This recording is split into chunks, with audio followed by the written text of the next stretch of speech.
My dad's face wasn't normal. His usual excited look was replaced by a look of fear and desperation. He quickly grabbed a roll and shoved it into his mouth. His eyes looked like two black holes that reached deep and pulled out some kind of primal fear. My mother, brother, and sister were out of state for a school field trip. Their bus had broken down, so they said they had to stay the night in a hotel. My mother had left some pasta and dinner rolls to tide us over until morning. She was an amazing cook. I even looked forward to eating leftovers of her cooking. My father was a defense attorney in the city, so he would usually have to drive a good 30 minutes to get to work. Today, the car was in the shop, so he had to take the Red Line train to get to work. I looked at him with a concerned look and faintly asked, "Are you all right, Dad?" He looked up and stared into my eyes. His black hole-like pupils sent a shock through my body. My father said, "My son, you have no clue what I have seen." I was waiting in the station for the train when this man came up to me. He was an older man and was wearing a nice suit. He had a cardboard sign around his neck that read, "Praise Christ, His name is blessed," and a picture of a cross under it. I had heard him screaming from the entrance to the station. He had this thick accent. It sounded African. The man was repeating the exact same thing over and over. "Praise Christ. Praise Christ," occasionally stopping to talk to people. He walked up to this younger couple and began to yell about how Jesus had given his life for us and how we didn't respect him anymore. I thought it was sad. My father's voice trailed off. We had never been an especially religious family, but we would occasionally go to church to please my grandparents. Hell, I'm leaning towards atheism these days. It probably had something to do with my dad going to a Catholic school. He went to one of those schools you hear about, the ones where the nuns would bash your hands with long rulers if you spoke back to them. Ironic, in my opinion, trying to get kids to believe in God, but pushing them farther away with every hit. He cleared his throat again and started to speak. Next, he went up to this Muslim woman, who began to scream at him when he came up to her. Most of the people in the station thought there was going to be a fight. This punk standing next to me began to laugh. Skateboard in one hand, iPhone in the other, and a beanie on his head. I scolded the kid for laughing, but before I could say anything, the train arrived. I picked up my briefcase and walked on. Nothing really peculiar happened on the ride there, besides some woman with her kids and a dog on her lap. The kids were pushing the dog into their arms and trying to get it to stop barking. Who the hell brings their dog on the train anyways? The next stop, I got off to transfer to the Orange Line. As I was about to go down the stairs to get to the next station, the African preacher was there. This time he was ranting about how people didn't care about children anymore, and then went on a rant about abortion. The man obviously had a screw loose, but it was just weird seeing him again. This time he was different though.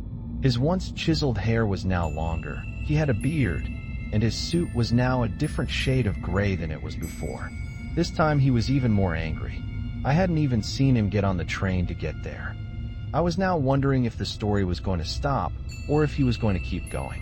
I went on the next station and got off. This time, there were only two people in the station. There was an older woman and an older man. The woman was sobbing into the man's shoulder. He looked forward at an ad for Burger King. The man began to drool, and the woman started to cry even harder. Then the preacher was there again. He ran up to them and started screaming at them. He was vicious. He screamed at her about how the president was the devil and how she was a demon for voting for him. He continued to scream at her until the train arrived. I got on and took a seat on the almost empty train. A man in the corner kept coughing for the entire ride, and the preacher had boarded the train this time. He stared at me the entire time, just looking at me with a stern look on his face. His face was now cut, and he was wearing a winter jacket. The sign was still around his neck, but now it was wet. The ink dripped down the sign onto the man's boots. The man looked older and even had a limp walking off the train. I got off too and walked quickly to the bus to get home. My father's hands were now in his hair. He was looking down with awestruck eyes. I got on the bus, and this time, the preacher was there again. He looked like a 90-year-old man and was in hospital gown. He was carrying an 4 bag that was directly into his arm.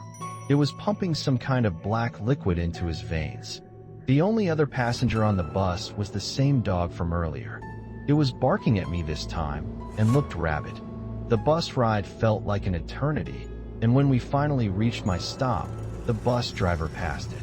I walked to the front of the bus to ask him, but his was void of any facial features, only flaps of skin covering where the mouth, nose, and ears were supposed to be. His eyes were still there, though.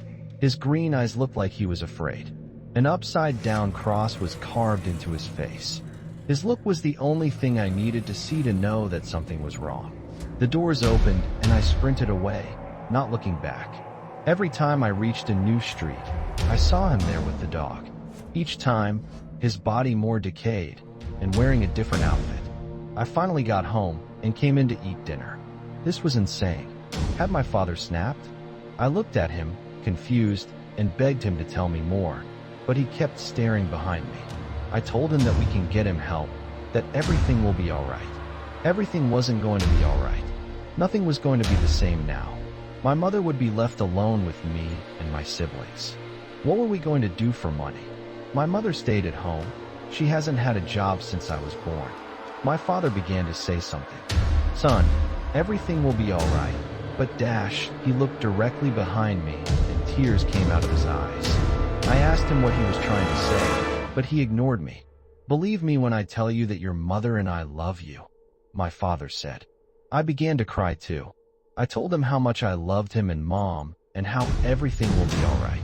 He lifted his hand, signaling me to stop talking, and said in a faint voice, "Written by the Damn Batman content is available under CC by SA."